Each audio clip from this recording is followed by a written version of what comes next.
Louvado seja nosso Senhor Jesus Cristo. Para sempre seja louvado. Boa noite a todos. Boa noite.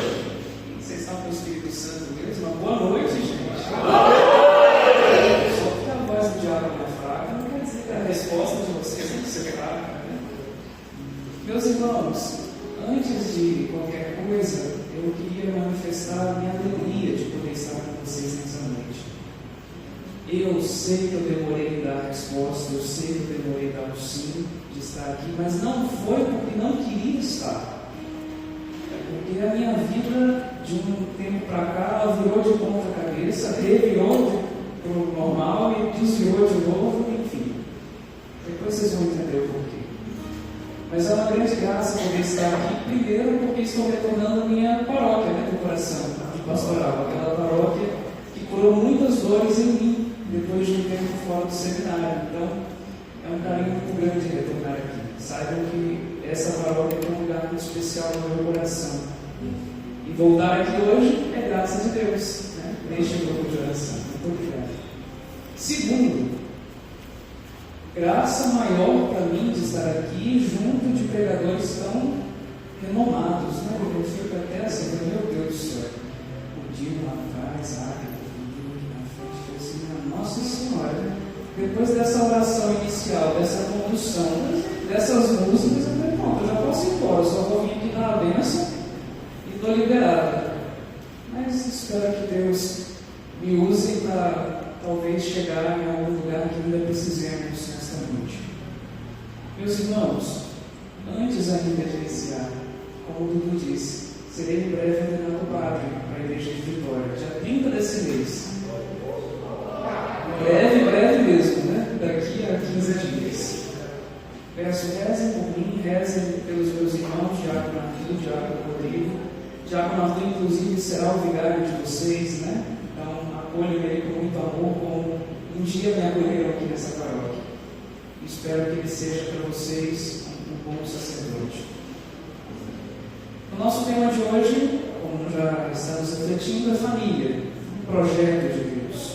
Plano de Deus para nós.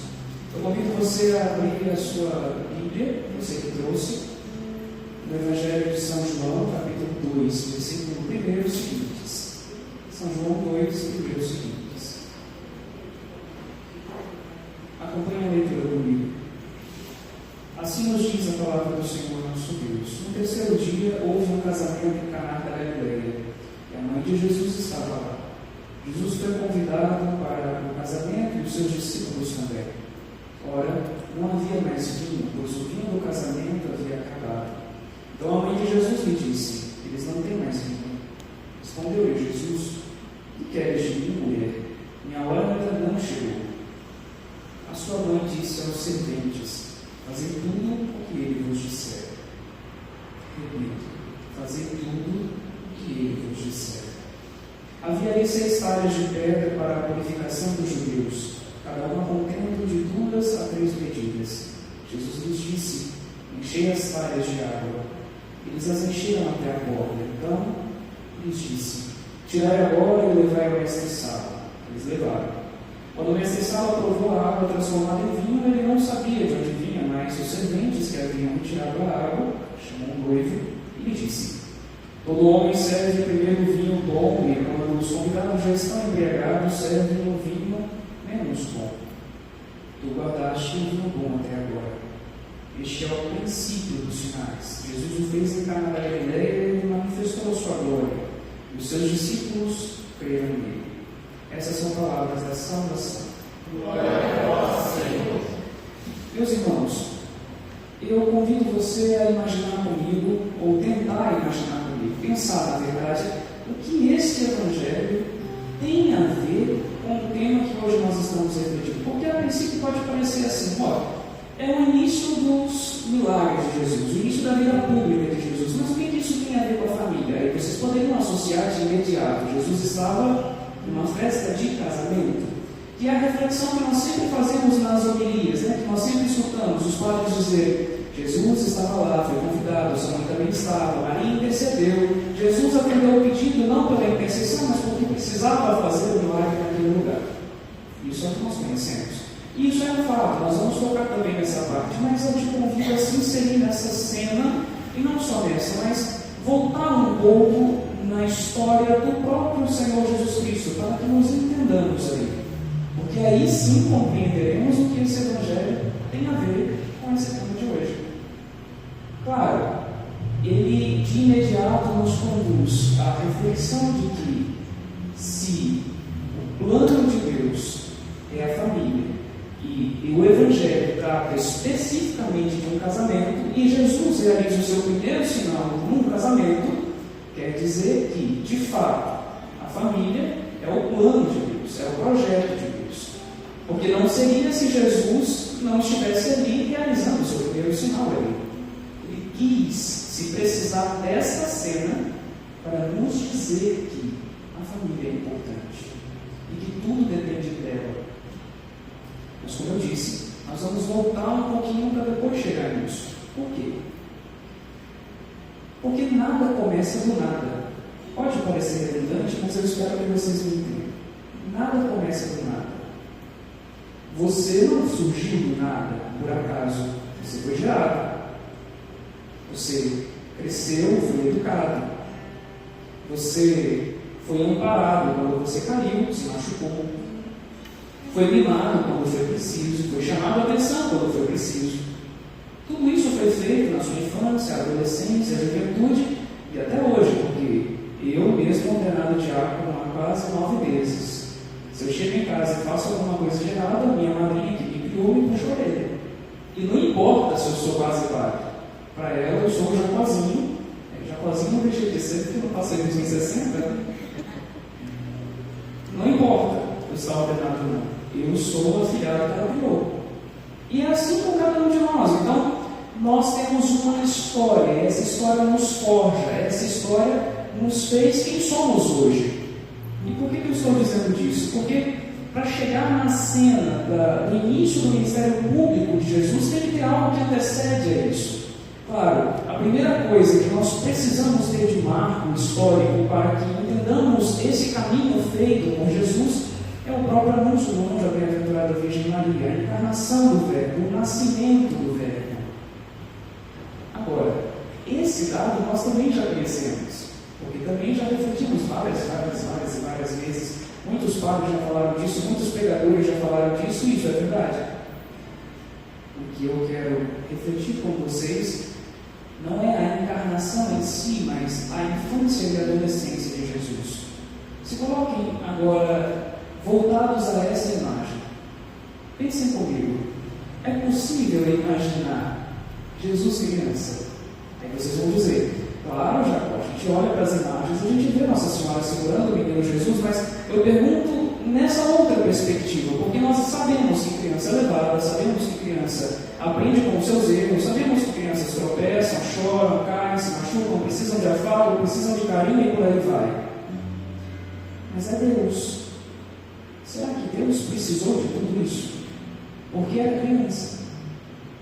E por isso que eu te convido, feche os seus olhos só um pouquinho.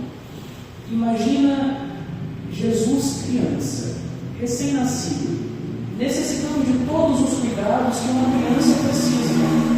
O colo da mãe, o calor dos braços da mãe. E aí eu te convido a imaginar Jesus tendo as dificuldades, mas põe essa palavra entre aspas, de uma criança. Porque, naturalmente, sendo homem, teve fome e foi amamentado. Naturalmente, tropeçou em algum momento e precisou ser amparado pela sua mãe. Imagina comigo o desenvolver dessa criança, como ela foi crescendo, o próprio menino Deus, e como que Maria teve um cuidado especial, e como Maria de fato foi mãe na vida de Jesus, porque é mãe de Deus, e como que ela amparou o seu filho, que era Deus, sendo criança. Necessitava de cuidados, e ele teve esses cuidados. Foi amparado, cresceu ali. Agora, passa da fase da infância para a adolescência. Fase difícil para nós, né? Me dê, Senhor Jesus, uma multidão de velhinhas, mas não me dê uma sala com 10 adolescentes, que é muito mais fácil cuidar de 300 velhinhas do que de 10 adolescentes. Né? Agora pense Jesus na adolescência. Claro que, diferente de nós, não tinha as tentações muitas que nós temos, né, de nos perverter no caminho, porque sendo Deus, não sofria desse mal. Mas pensa que em algum momento São José, sendo pai, na fase da adolescência, começa a trazer para junto de si o seu filho adotivo, ensinar os seus afazeres, a carpintaria, como se portar, como falar. Pode abrir seus olhos novamente. Conseguiram imaginar isso? Não, fala assim, não, claro que não, diabo. É difícil de imaginar isso porque falar da família de Nazaré é muito fácil, porque é Nossa Senhora, que é Imaculada, é São José, que é santo, e é Jesus, que é Deus. Se a gente for imaginar a infância, a adolescência, a juventude de Jesus, a gente só vai achar que aconteceu coisa boa, e está tudo bem, porque é Deus, a família é perfeita, é a família santa. E quando nós falamos de família e imaginamos a família de Nazaré, naturalmente, a nossa razão não nos permite nos enxergarmos como o projeto de Deus, porque temos um modelo, um ideal que para nós é inalcançável. Mas de antemão te respondo, não é inalcançável. A santidade não é inalcançável para a família. Nós temos exemplos disso, a própria família de Nazaré, a família de Santa Teresinha, e por aí vai, e tantas outras. Não é impossível. Agora, é difícil? É. Porque a nossa compreensão nos leva a crer que, tendo este ideal, a nossa família não tem jeito. Porque nós nos colocamos num patamar muito inferior, mas como eu disse para vocês, nós não viemos do nada para o nada, né? Nada começa com nada. E isso é verdade porque se a nossa razão se limitar a pensar que a nossa família não faz parte do plano de Deus porque o ideal está muito longe de nós, aí de fato nós não alcançaremos. Mas se nós nos colocarmos na posição de que a nossa família é o plano de Deus, e este plano de Deus se trilhou desde antes da minha família ser formada, desde antes de eu nascer, aí eu consigo me compreender neste plano de amor. E me entendendo neste plano de amor, sou capaz de entender que o caminho não necessariamente tem que ser perfeito, mas que necessariamente tem que ser trilhado. A perfeição não está no caminho, a perfeição está no fim dele, naquilo que eu almejo alcançar. Porque, meus irmãos, no caminho vai ter muita dificuldade mesmo. Vai ter luta, vai ter dor, vai ter sofrimento, vai ter angústia. A família vai se magoar uma com a outra, vai acontecer. O pai, principalmente os de primeira viagem, os pais que aqui estão vão saber isso. O primeiro filho é o mais difícil de todos, porque você não sabe ser pai, o filho não sabe ser filho. Um vai machucando o outro até que aprende a conviver com o outro. Isso é verdade. E por isso que eu estou dizendo, o caminho não é perfeito. Perfeito é o final. É aquilo que eu quero alcançar. Ali está a perfeição. Até lá eu preciso me compreender necessitado da graça de Deus e me compreender inserido neste plano, neste projeto que é de salvação, que se realiza na família.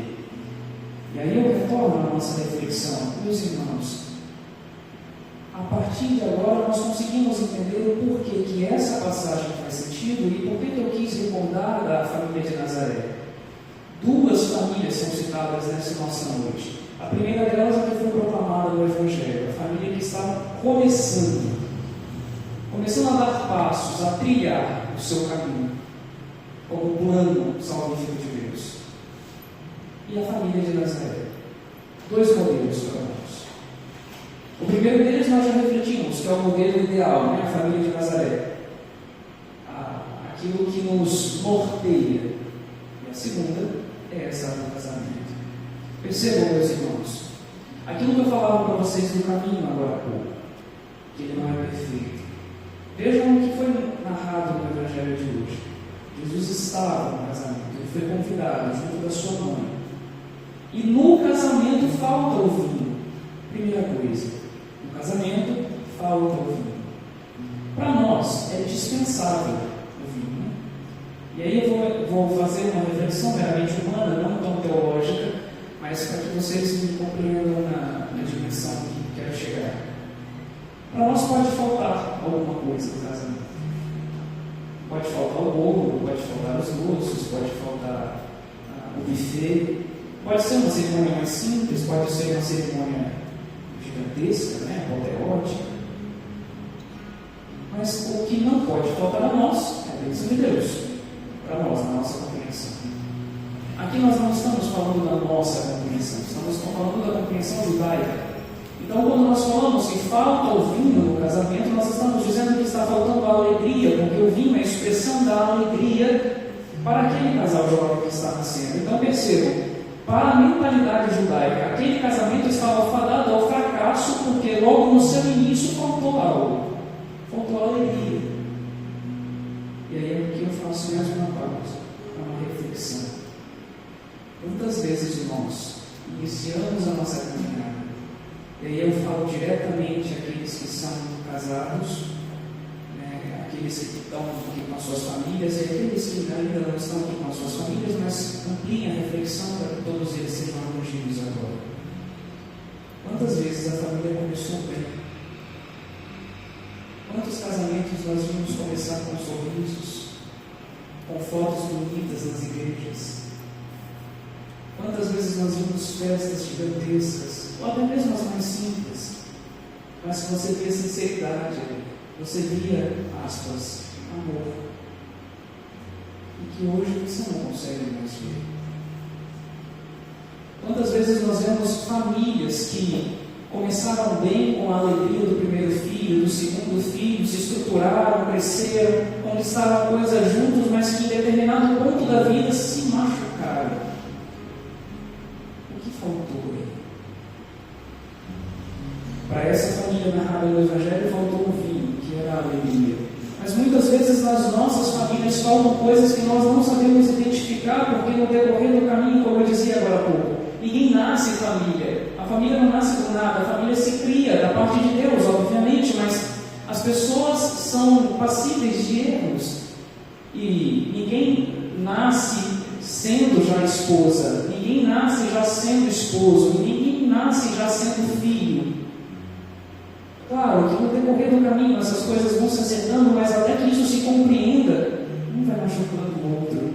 Agora, se não há o essencial, que é Deus na vida desses que se unem por amor dele, aí no decorrer do caminho vai faltando algo.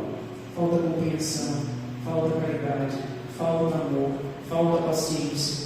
E as coisas vão se tornando difíceis, e aquilo que um dia era tão bonito, aquilo que um dia era a expressão do plano de Deus, aquilo que se via e que se olhava e falava, nossa, meu Deus, que casal maravilhoso, é modelo de igreja, está lá todo dia, está fiel, na casa, é exemplo para o mundo. Se desfaz. Ele se torna frio, ela se torna distante, o filho fica de lado. Falta água. Falta alegria. Uma alegria que não vem de nós, mas uma alegria que vem de Deus. E por isso que essa leitura é providencial a nós, porque, meus irmãos, nós nos machucamos. Nos machucamos nessa nossa convivência familiar porque o pai é criado de um jeito, a mãe é criada de outro. E aí eu abro parênteses para fazer menção a uma frase de um padre que vocês conhecem muito bem, Padre de Aulas. Qual é a possibilidade de dar certo? Nunca! Aí ele dá uma risada, mas eu não consigo dar risada do Padre de Aulas, simplesmente. Qual é a chance de dar certo? Unir um homem criado por uma família a uma mulher criada por outra e jogar esses dois numa mesma casa. Impossível de dar certo. É impossível. Só dá certo porque o casamento, a família não é um plano humano, não é um projeto dos homens, porque, meus irmãos, é verdade, se nós formos ancorar a nossa esperança, se formos ancorar a alegria de ser família, se formos ancorar o júbilo, né, de ser casado, de ter um esposo, de ter uma esposa, de ter um filho, naquilo que é do homem, está desde o início fadado ao fracasso. E eu não tenho peso de dizer isso porque é a verdade. Enquanto nós ancorarmos as nossas esperanças, as nossas alegrias, as nossas conquistas naquilo que é próprio do homem, tudo o que fizermos está fadado ao fracasso. Retomo a frase do Padre Diácono. Só é possível, só dá certo, porque não é um plano humano, é um plano divino. Só é possível unir essas pessoas tão diferentes, tão diversas nos seus jeitos e por aí vai, numa mesma casa, e isso não dá em morte, porque é um plano de Deus. Agora, quando nós nos esquecemos do plano de Deus em nossa vida e deixamos de entender que a nossa família, com as suas imperfeições ou com as suas perfeições, fulano, ciclano e beltrano, que a ela pertencem com o seu jeito, com o seu gosto e por aí vai, só conseguimos entender isso como o plano de Deus à medida que abrimos o nosso coração. À medida que abrimos o coração. Porque, como eu disse, nós não somos perfeitos. Mas isso não quer dizer que não devemos buscar a perfeição. É algo que se aprende, não é? Faço mais uma pausa. Hoje eu fui ao seminário para, depois de 10 anos de estudo, convidar os meus irmãos seminaristas para a minha ordenação. Eu quase que o meu coração parou, né, nesse momento. Durante o almoço eu conversava com o meu reitor. Pensei que umas coisas não posso falar. E depois de muito ter lutado, porque ser padre também não é fácil, ele falava de como que é bom ser padre novo, a alegria de ser padre novo. E aí eu dizia, eu estou vivendo isso agora, apesar das muitas preocupações. E aí ele dizia, não, mas você vai errar muito aí. E aí estava também junto à mesa o padre Pedro Henrique, e ele falava, eu me lembro de quando eu fui ordenado e fiquei 2 meses como vigário e já assumi uma paróquia, eu errei muito. Eu fiz muito mal ao povo, porque eu não sabia ser padre. E aí ele dizia, e hoje ainda eu guardo remorso dos meus erros. E aí eu não sou muito atrevido, porque eu sou assim, né? Não sou falo calmo, com essa cara de anjo, porque ao mesmo tempo 27, com carinha de 15, anjinho barroco. Eu, pouco atrevido que fui, disse, mas padre, e já com seus tantos anos de ministério, meu reitor do lado. Se nós não errarmos, quer dizer que nós não tentamos. Né? Aí ele me olhou assim, ele falou, mas está certo fazer mal ao povo? Eu falei, não está certo fazer mal ao povo.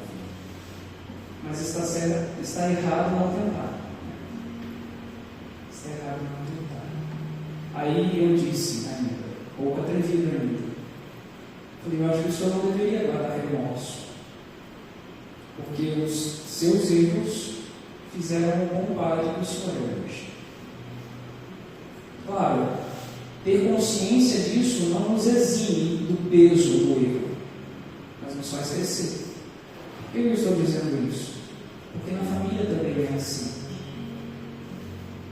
O pai e a mãe erram entre si, erram na criação do filho. Aqueles que nunca tiveram filho vão errar entre si muitas vezes até aprender como lidar um com o outro. E aí quando você encontra um casal mais velho, assim, né, bodas de ouro, bodas de prata, que está cada vez mais difícil, você pergunta, qual é o segredo de ter vivido tanto tempo?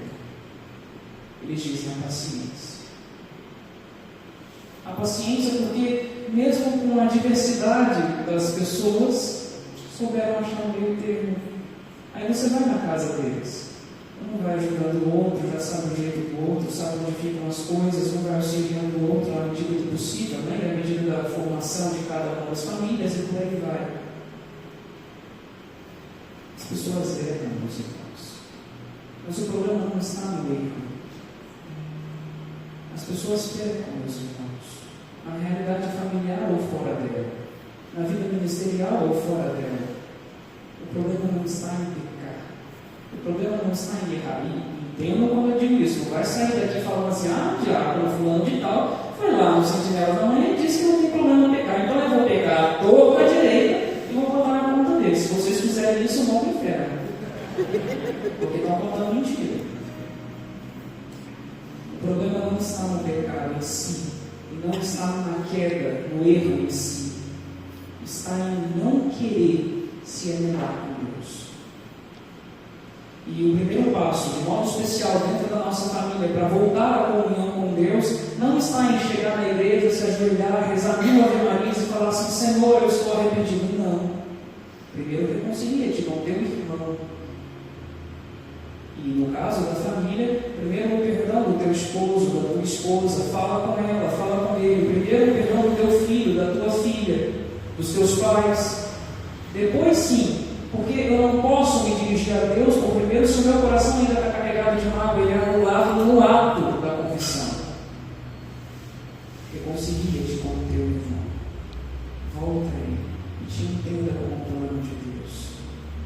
Percebem, meus irmãos? A família não é perfeita. Não saiam daqui iludidos, achando que daqui para frente tudo será mil maravilhas. Não vão. Sabe por quê? Você que veio só e você que está aqui com a sua família, você vai voltar para a sua casa hoje. E aqui a gente está dançando, a gente está louvando, está agradecendo a Deus pela nossa família, mas quando a gente chegar na nossa casa, a nossa realidade vai estar lá. Os nossos problemas estarão lá. A minha dor de cabeça vai continuar lá. E aí? Como é que a gente faz? Quando eu voltar para casa, a crise no meu casamento, se eu estou vivendo, vai continuar lá. E qual que vai ser a minha postura frente à crise? A crise na relação com os meus filhos, a crise na relação com os meus pais vai continuar lá. A sogra abençoada de Senhor Jesus Cristo que mora do meu lado ou em cima de mim, que não deixa em paz um minuto, vai continuar te atormentando. Graças a Deus eu não tenho sogra. Amém, Senhor. Mas e qual que vai ser a sua postura frente a tudo isso? Vai continuar dizendo, não dá, porque o ideal de santidade está muito longe de nós. Não dá, porque a cruz é muito pesada, se fazendo de coitado. Até quando você vai ficar assim, se fazendo de coitado? Até quando você vai dizer, mas a outra família consegue, porque a outra família tem mais tempo, porque a outra família tem quem ajuda, porque isso, porque aquilo? A família de Nazaré não teve quem a ajudasse senão o próprio Deus. Isso quer dizer que eu estou dispensando a ajuda dos outros? Não. Mas estou dizendo que a ajuda que nós mais precisamos está ao nosso alcance. E nós não buscamos. Porque é mais fácil dizer que eu não faço parte do plano de Deus, eu não faço parte deste projeto, que a minha família não tem mais jeito, que aquela sogra lazarenta que eu estou querendo arrastar para dela ao chapisco não tem solução. É mais fácil. É difícil tomar o boi pelo chifre. É difícil assumir a sua vida nas rédeas e dizer, a minha casa e eu serviremos ao nosso Senhor. Sabe por quê? Porque assim nós fomos constituídos desde a criação do mundo. Gênesis. O Senhor Deus formou o homem e a mulher, a sua imagem e a sua semelhança, para ser idênticos em, pelo menos, desejo a Ele, para buscar a santidade, para almejar o céu, para estar junto com Ele, para habitar o paraíso. Foi para isso que nós somos feitos. Não foi para ficar se lamentando. Não foi para ficar chorando. Diácono, mas aí aconteceu a história do pecado na história da humanidade. Eu sei que aconteceu, todos nós sofremos com isso, eu também, eu sou santo, por isso, né? Mas é mais difícil se continuarmos colocando fardos pesados em nós mesmos. É por preciso olhar para frente com esperança e dizer: eu sou filho de Deus. A minha família é um projeto de Deus. Repita isso comigo. A minha família é um projeto de Deus. A minha casa serve a Deus. A minha casa serve a Deus. E nós temos que sair, meus irmãos, daqui nessa noite com essa certeza no nosso coração, porque as nossas famílias não vão sair daqui perfeitas, não vão. A minha mãe foi condolecista durante todo o tempo do meu seminário. O meu pai deixou de ir para a igreja. Ia de vez em quando. Os dois comungavam quando iam. Pecado gravíssimo. Meu irmão mais velho também foi para a Umbanda. Meu irmão mais novo parou de ir para a igreja. E se meteu no caminho afora, perdido. Eu vou ser padre daqui a 15 dias. A minha família não é perfeita, mas é a família que Deus me deu. Eu não escolhi a minha família. Você não escolheu a sua. Agora, o que podemos fazer é, diante daquilo que Deus nos deu, daqui para frente, conduzindo a santidade. Mas eu tenho uma outra família. Uma família que eu escolhi. A minha família não é perfeita. Não é. Mas a que eu escolhi, eu tenho certeza que busca a perfeição. E são vocês. É verdade, porque todos nós, um dia, decidimos, queremos seguir a Deus. E quando dissemos isso para Deus: sim, Senhor, eu quero te buscar, eu te desejo, eu te busco para que eu seja mais santo, ou para que eu possa sair dessa vida que estou. À medida que dissemos um sim para Deus, nós abraçamos uma família que não era a que Deus nos concedeu na nossa origem, mas uma família que escolhemos, a igreja. E aqui está a nossa família. Eu, de modo especial, posso falar ainda com uma propriedade um pouco maior, porque ganharei filhos, muitos, não terei Deus, né? Mas uma multidão. E espero que rezem por um pai que não sabe também ser pai, por um pai que não sabe conduzir, por um pai que ainda é falho na oração, por um pai que vai errar muito e fazer muitos talvez sofrerem com o meu jeito de ser, mas que está desejoso de talvez conduzir-los à santidade. Perceba, a questão não está em saber que você pode errar, mas na consciência de que você tem que o erro não é o teu caminho, o erro não é o teu objetivo, mas a santidade. Eu tenho certeza que se eu errar, não será desejando levar nenhum de vocês à condenação. Tenho certeza de que quando um pai erra, uma mãe erra, eles não estão querendo levar o filho à perdição. Não, querem sempre o melhor. Que saiamos daqui com essa certeza no coração, meus irmãos, que Deus nos deu uma família na qual nascemos, que não escolhemos, mas que, quando falha essa família no caminho da santidade, de nos buscar, de nos levar aos céus, nós temos esta outra família para contar conosco. Eu te convido a ir ficando de pé, então, e tendo a firme certeza de que esta família nos ampara nas nossas dores, quando a nossa própria família não sabe rezar por nós, quando a nossa própria família falha na nossa criação, falha no amor, falha na paciência, falha na caridade. Eu te convido a buscar essa outra família que está aqui contigo. Se você estiver perto de alguém, estenda a sua mão e coloque no ombro dessa pessoa. Se junte o máximo que vocês puderem, todos que aqui estão, para que nós nos entendamos de fato como a família de Cristo, o plano de Deus que Ele tem reservado para nós. Que nesta noite, meus irmãos, aqui enquanto família que nós buscamos, enquanto família que nós desejamos que é a igreja, nós possamos alcançar pelo menos o ideal que precisamos, que é a santidade. Nós não sairemos daqui perfeitos, nós não sairemos daqui impassíveis de erro, não, nós sairemos daqui como homens e mulheres, mas agora transformados, porque o desejo do nosso coração, enquanto essa família que se ama e que está reunida em nome de Deus, sairá daqui consciente de que mesmo errando, mesmo pecando, se levantará, às vezes não só pelas próprias forças, mas pela força deste outro irmão que agora está ancorado em você. Nós sabemos, Senhor Jesus, que às vezes falta muito em nós, por isso nós contamos com essa família que escolhemos. Nós queremos, Senhor Jesus, sair daqui de fato revigorados e alicerçados nesta família que aqui agora está. E agora eu te convido, com a mão no ombro deste teu irmão, a rezar mais uma vez por ele, como nós fazíamos no início deste nosso encontro.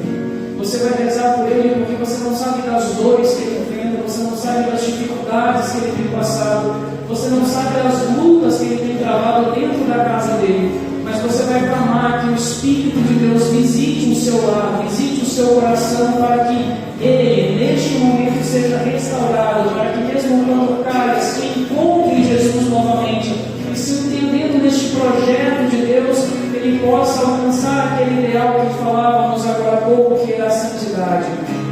Reza por este teu irmão, porque quando você falhar, ele será também para ti a mão estendida que te reerguerá. Reza por ele, meu irmão, para que ele, quando você precisar, também possa ser sustento na sua caminhada de fé, para que ele possa te renovar também pela força da oração, porque família é isso, meus irmãos, é abdicar daquilo que é seu, abdicar daquilo que é sua vontade, para fazer a vontade de Deus na vida dos irmãos. Mas é preciso, meus irmãos, despojarmos de coração para que o Espírito Santo mesmo de Deus faça morada em nós e agora na vida deste que nós estamos orando e rezando.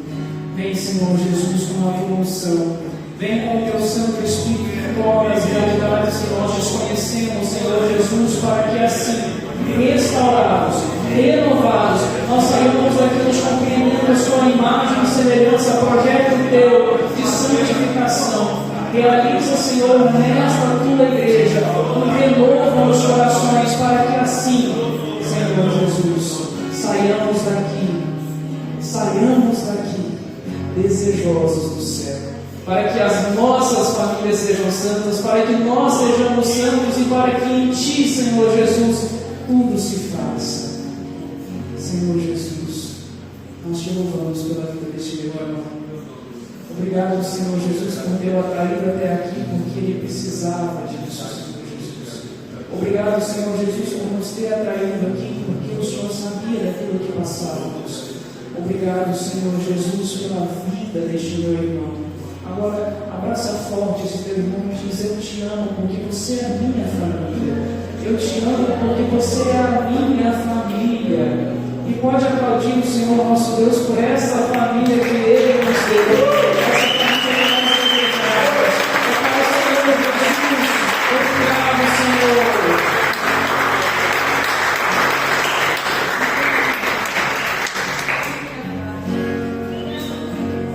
Minha família.